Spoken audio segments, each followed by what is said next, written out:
Welcome to this episode, my dear listeners. Glad you're back. Today we're going to do frequently asked questions, common questions, as I say in the headline. I'm going to talk about some of the common questions I get. It's not necessarily direct questions. These are not exact questions that people are asking me. But as I've talked to different owners, different business marketing managers, different people in different industries, these are common areas that I get questions in, right? So I thought it'd be a good idea to put all that together in one episode and answer them for you. The four areas that these fall into is social media marketing. There's a lot of hype and a lot of attention given to social media marketing, so I get a fair amount of questions on that. And then talk a little bit about website rankings, SEO. Google's always the big boy there, and everybody's always kind of asking me about how to get rankings, how to get traffic, and all that kind of stuff. Will this work? Will this not work? So I'll talk a little bit about that as well. And then recently, I've been getting a lot of questions on marketing, how to measure your marketing, things like that. So I'll dive in, give you some tips and tricks on what to measure, how to measure it, what tools are out there for you to help measure your marketing campaigns. And then finally, the common area. The common grouping would be the mistakes that people make. This is not necessarily a question I get. Obviously, people are not asking me specific mistakes, but as I have been answering people's questions, I go, oh, wow, they asked me that because they probably didn't see that happening. So that could have been avoided if they'd asked this or something like that, right? So that's kind of what I'm trying to do with that last part there. So anyway, it's a great episode for people that are getting started, or people that are midstream and wanting to make adjustments, or people that are wanting to launch into new areas. So give it a listen and let's get started.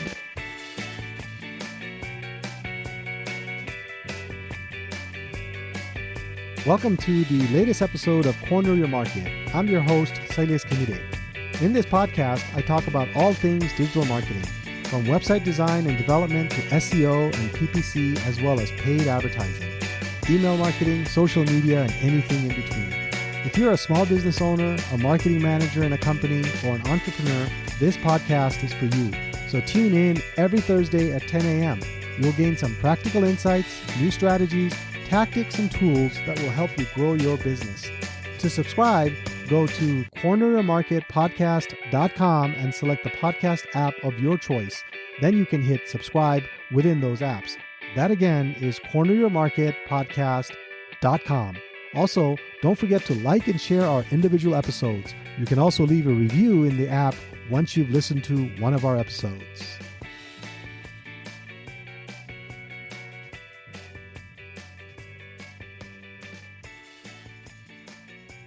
I talk to a lot of business owners, as you probably can imagine. I spend a lot of time talking to people in different industries, different products, services, things that they're trying to do. And mostly it's entrepreneurial type people, business owners that are achieving a certain amount of success in their business, or they're trying to do something different. And so when it comes to marketing, there's about 5 questions that I hear over and over again, or at least this past, I would say 3 or 4 years. I would say for a long time, maybe 3 or 4 years, maybe more than that. Questions that are fairly common. I hear them often enough. So I wanted to do an audio version of an FAQ, frequently asked questions. So today I want to share with you 5 common digital marketing questions I get, and I'm just going to share my answers. If you have been listening to this podcast for any amount of time, you will know that I'm probably going to repeat myself here. Some of the things that I talk about are pretty standard, but that doesn't mean that it's not, useful to go over it again in this context and put everything together for you, right? So the first question that I want to address is regarding social media. I think when you think of digital marketing, for most people, I think they think of digital marketing. When they think of digital marketing, they think of social media marketing, because that's the more, visible, maybe in your face, and they're also interacting with it probably, or they've heard it in the news, things like Twitter, Facebook, they're always on the news, in the news. I don't even know what to call Twitter anymore. What do you call Twitter? X? I mean, it's kind of like Prince, right? The artist formerly known as Prince. So is anybody really going to call him X, or are we just going to call him X, the social media network company previously known as Twitter? Anyway, so those things are always in the news. And so that's probably why people think of social media when it comes to digital marketing. But that's a common question I get. They want to figure out how to use social media to effectively market their company, right? So questions I get is, what are some effective social media marketing strategies I could be using for my business? And obviously, I can't give you a generic answer that applies to everybody. So I'm going to say it depends. However, there are some principles that you could apply from social media marketing, strategies that might be applicable to your business. So let me just run through that, right? So the first thing is you do need to make a plan. I know everybody just wants to, get going, but let's make a plan first, right? It's really important to understand your goal, your target audience, your content strategy, and metrics for success. Very, very important. I don't care what I don't care how great of an idea you have, but if you can't sustain it over a period of time and you don't have a strategy for it, then you're really not gonna make much progress, right? It's kind of like making a New Year's resolution of losing X amount of weight or having a beach body by June.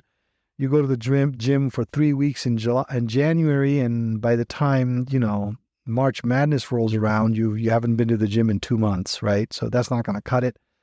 I see a lot of people that want to do social media marketing. They have great ideas, but as I'm listening to them, I'm always thinking, can you go the distance? Can you make yourself go the distance? Because going the distance has tremendous value, whatever you're doing.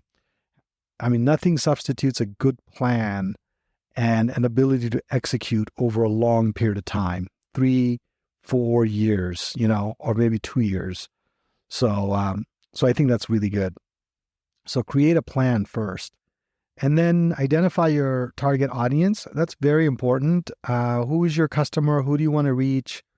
What kind of content are you gonna reach them with? What are their interests? What are their needs? Very important to understand that. That'll actually, once you understand that, things kind of fall in place, because there are so many social media platforms out there that without knowing your audience is really hard to know which social media platforms to focus on.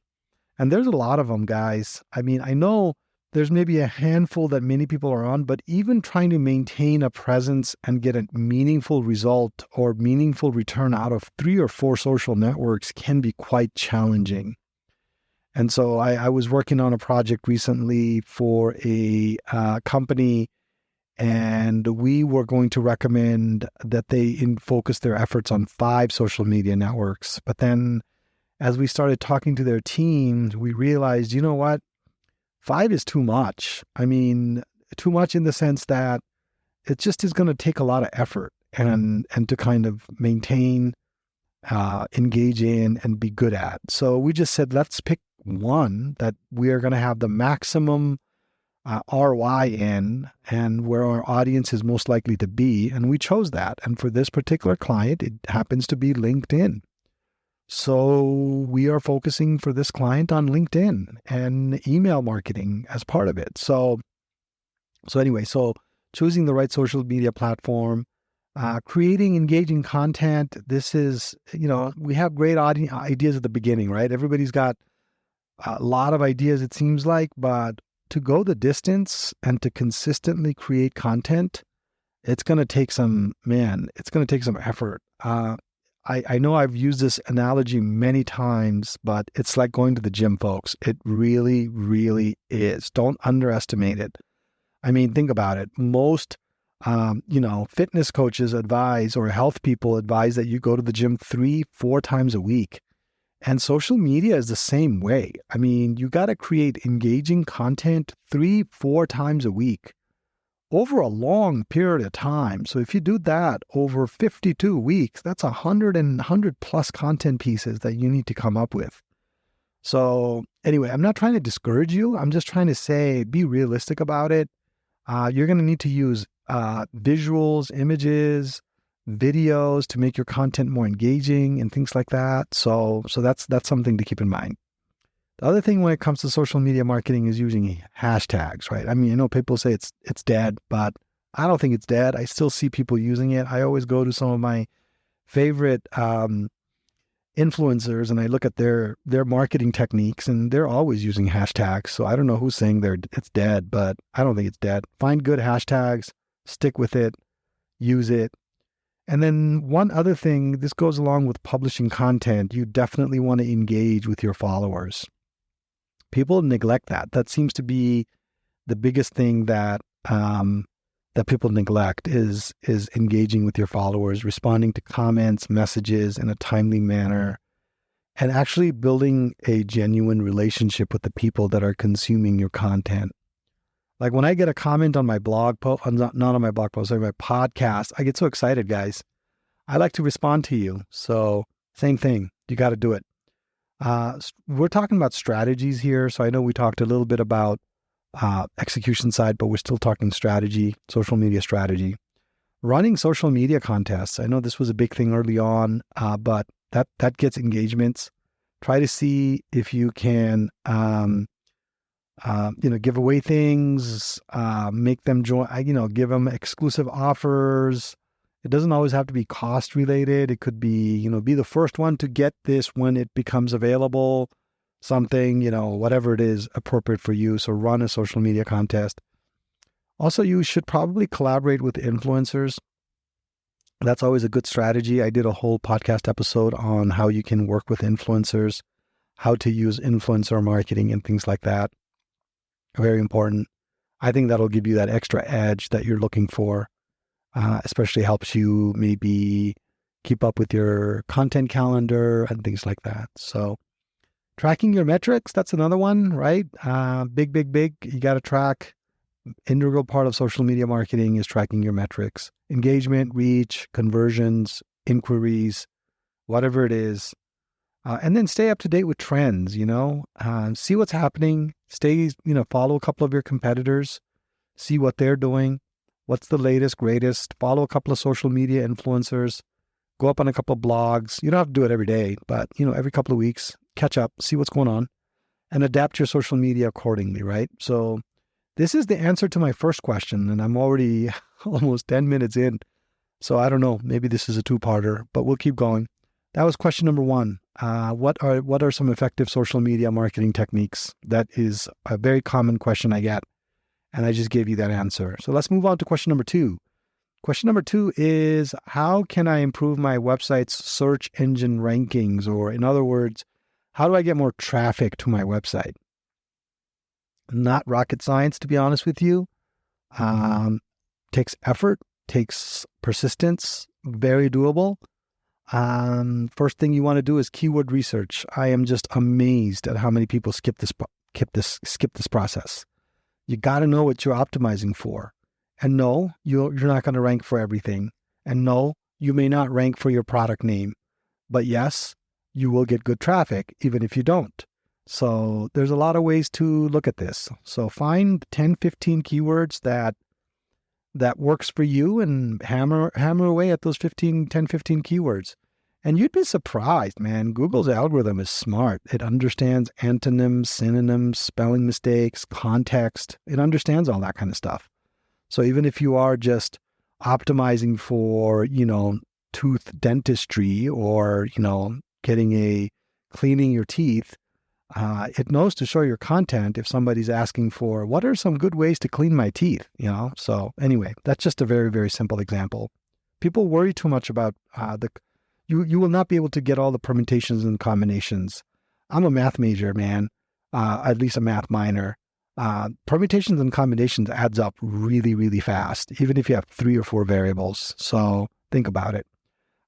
So just focus on 15 keywords that could work for you. So focus on 3 keywords that will work for you, and then hammer away, right? So then write informative copy. Copy. Write good content, helpful, informative, something that your target audience will really like. Don't worry about Google when you're writing this stuff. Just write good content. And then title your page. If you don't know what that is, Google it. Make sure your title page Your title tag is really, descriptive, concise, and then also conforms to the rules of what Google likes. Build pages with HTML header tags like H1, H2, H3, so that you have a structured way in which content is organized. Give your URLs a descriptive name, right? Don't rely on the default page names that your CMS gives you, because sometimes it's not friendly. It might say page ID equals 4. That's wasted space, man. Instead of saying page ID equals 4, why don't you just have,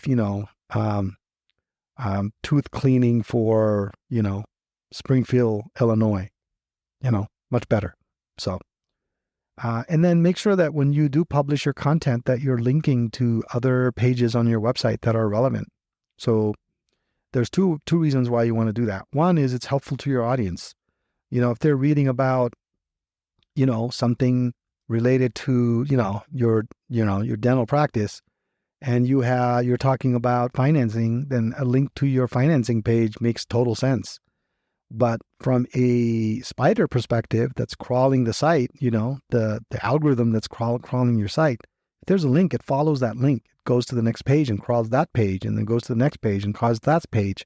You get the drift. So the more links you have within your site to keep that bot in your site, just crawling relevant pages, indexing, and all that kind of stuff, the better it is. And then using alt tags with all your images. Don't go crazy on this. Don't game the system.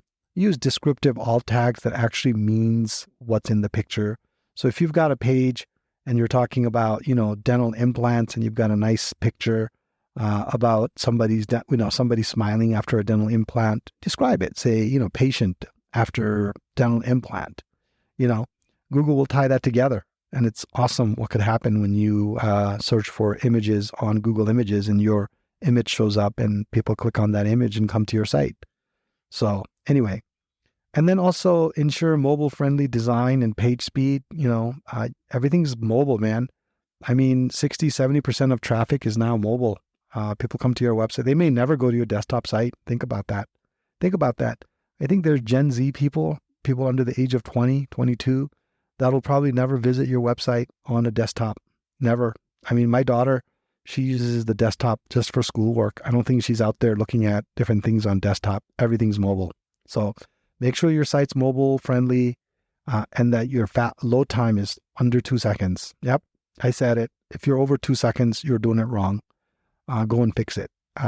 There's lots of tools out there that can help you time your speed. But you could always do an intuitive speed. Don't do it on your own device though. Use somebody else's device and go on like Google's, if you're using Chrome, use incognito mode, go to McDonald's, use their Wi-Fi, load your page, count when it loads, see how it does. If it's more than 2 seconds, you need to optimize. So nothing too complicated there. Limit duplicate content. Don't write the same thing. If you've already written a bio about one doctor in one page, no reason to summarize or put it in the About Us page. Just link to it. No reason to put duplicate content. Google hates duplicate content. It's more work for them, right? Think about it. It's more work for them to read through it and then determine if it's duplicate or not. So if you create more work for them, they're not going to like it. They're just like human beings. And then the final thing on SEO is create an XML sitemap so that when the spider arrives at your website, and it sees an XML sitemap, it knows exactly what the site's about, where the pages are, what each page means, and things like that. So, and then the third question I get is, how can I measure the success of my digital marketing campaigns? Everybody wants to measure their success. I mean, the message is getting through, right? People know that they're being tracked. They think, okay, my content should also be tracked. My visitors should also be tracked. How do I track it? So a couple of things here, actually more than a couple of things. I'll talk a little bit about the different metrics, and then I'll also talk about some of the tools you could use, right? Some of the things that you really want to measure is your website traffic. How many people are actually coming to your website? It's very easy to get if you have Google Analytics installed. You also want to measure some conversion rates. You want to identify some conversions on your page. Conversions are just actions. Nothing too complicated there. It's just actions. I mean, You want to know if people are calling you. You want to know if people are filling out your form. You want to know if people are going to a particular page. You want to know if somebody's downloading a PDF. You want to know if they're watching a video, whatever it is, that way you know what people are doing on your website, right? You can set all that up. It's not that hard to do. Just Google it and then do it, or call me, or listen to my podcast on Google Analytics. And then some good metrics to monitor if you're running paid campaigns is cost per acquisition. Calculate the cost of acquiring a new customer through your digital marketing campaign. So that's like a CPL number, cost per lead. And then you can calculate the return on investment. And then you can also measure some of the social media engagement things that we talked about earlier. So not very difficult to do, to be honest with you. ROI is very easy to calculate. How much money did you put in? How much did you get? What's the difference? Divide by the original number. You got the percentage. Cost per acquisition, similar thing. How many leads did you get? How much did you spend? Divide the spend by the number of leads, and you got your cost per lead. And then you can compare that to the price of your product and also to the total revenue generated for that period. So, that's why low cost items need high volume, right? Just for the math, but that's a different topic. So some tools that you can use, Google Analytics is obviously the big one. It's a free web analytics service that tracks and reports website traffic, in case you didn't know what that is. And then Hootsuite Insights is another one. If you're using social media to post, if you're using it to post to different things, they have a lot of insights there. Another good one is SEMrush. You could measure your SEO on that. I think there's a free version available. I could be wrong. Get your stuff set up there and then monitor it there. If you're using email marketing, there's going to be, their own set of tools you can use and things like that, depending on the platform you use. And then that was the third question. The fourth question is, what are some common mistakes that businesses make with their digital marketing? I get asked that a lot. The biggest thing I see is not having a strategy. People are just shooting from their hip, kind of like Brett Favre used to throw these, wild passes. So every time Brett Favre went up to throw, it was either going to be an interception or it was going to be a touchdown, right? No other way, at least in critical situations. I remember the game when he played, the final game he played at Lambeau against New York Giants in the NFC Championship game. Went into overtime and threw an interception, and that's the way it ended. Giants went on that year to beat the Patriots in the Super Bowl.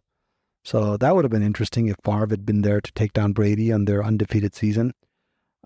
Anyway, that's alternative history for you. But having a strategy is important, right? And then target audience, many people don't know their target audience. The most common answer I get is, yeah, everybody could use my product.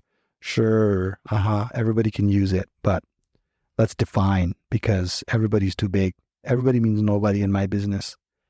And then mobile optimization, people neglect that. I talked about that a little bit earlier. SEO, not doing it well, not paying attention to it. That's another one. Social media. Sometimes people focus too much on social media. I feel like they get attached to what they're doing. I know one particular business I follow. I just wonder how much they're making, because they spend a lot of time and money and effort on the videos that they put out, and they're a very low cost business. I don't know. Maybe they're making money some other way. Common mistake number, I don't know. I'm not tracking these, but common mistake here is also not tracking your metrics. Yeah. Don't know what's going on, head in the sand. Can't be going too bad if you don't know what it is. It's kind of like some people that don't go to the doctor, right? They don't go to the doctor because if they don't know what's wrong with them, they don't have to fix it. They don't have to worry about it. So, and then neglecting email marketing. I've done this one before. Email marketing is one of my favorite tools. Under the radar, people don't find it exciting, but man, it works. And then creating engaging content, you can't underestimate the power of good content. And then paid advertising. That's another one. People don't really do it well, or they don't really feel like it works, or they feel like it's expensive. Like, I know there are some industries where paid advertising could really yield some dividends, man. I mean, the ROI on the, the ticket sale price is high enough that even paying $50 a click makes it work, makes it okay. Online education is one of those industries. Back in 2014, when I was running campaigns on some of these kinds of things, back then it was $85 a click on certain keywords. They were paying it. They were making boatloads of money. I remember campaigns that were like 13x, even paying $85 a month, $85 a click, maybe even higher than $85 a click. So paid advertising is definitely something you should consider. Ignoring customer feedback. Yeah, that's another one, right? The ostrich effect, putting your head in the sand, not worrying about responding or getting afraid of responding. But I think politely responding and offering a solution is really good. And then not staying up to date with the latest trends, falling behind, looking like you're from 1900s, as my daughter calls me, born in the mid 70s. So I guess we're from the 1900s. Anyway, failing to optimize for local search. That's a big one. That's a big mistake business owners make, not optimizing for local search. Kind of losing track here. I thought I had 5 questions, but I think I only have 4 questions. Yeah. And then, failing to optimize for local search, neglecting video marketing. Video marketing has gotten so cheap. At one point in my career, I'm going to do video. I'm going to turn this podcast into a video tool and post it up on YouTube. So, that's going to happen soon. So, I've been neglecting video marketing myself, so I would recommend that you not do it. Another big mistake is not having a clear call to action. Yeah, they drive people to the website, but they're not telling the people that arrive what to do. What do you want me to do? Do you want me to just keep browsing? Do you want me to keep just looking at your pictures and your slideshow? What do you want me to do? You want me to call you? Oh, okay, that sounds good. I'll call you. You got to give them something to do, folks. You really do. And then, so that's the 4th question. I sincerely thought I had 5, but I got these notes ready a couple of days ago, and I just kind of came in this morning, reviewed it, and then recorded it this afternoon. So I thought I had 5, but I guess I have 4. So I'm going to have to change the headline of this to 4 common digital marketing questions. So anyway, I hope you don't feel cheated because I said 5 at the beginning and then here I am just giving you 4. So anyway, so to wrap up today, I covered some common questions that business owners have regarding digital marketing. I gave you 4 questions. The first question was regarding social media marketing. What's the best way to do it?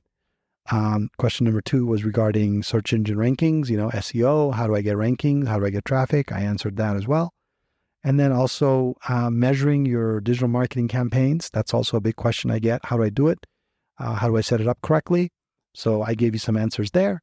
And then the last one was, what are some common mistakes that businesses make with their digital marketing? And I gave that to you as well. Each of these could be individual podcast episodes, obviously, and maybe I will convert them into individual podcast episodes at some point. But for now, that's all I have for you guys. So thanks for listening. I hope this was very beneficial for you. Apply them to your business, and I think you will see some improvements. So with that, I say happy marketing.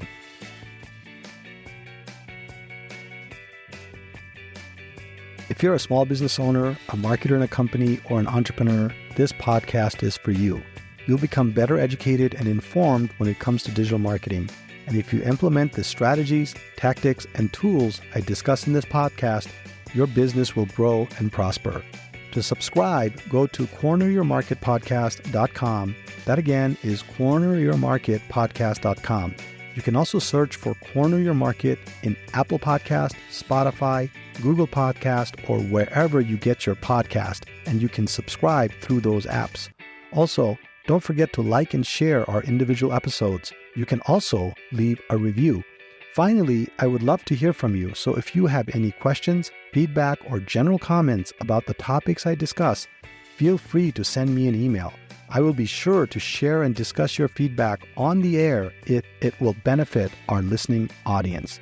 You can write to me at connect@corneryourmarketpodcast.com. Just put listener comment in the subject line. That email again is connect at corneryourmarketpodcast.com. Thanks for listening. I look forward to being back next week. Until then, be good and do good.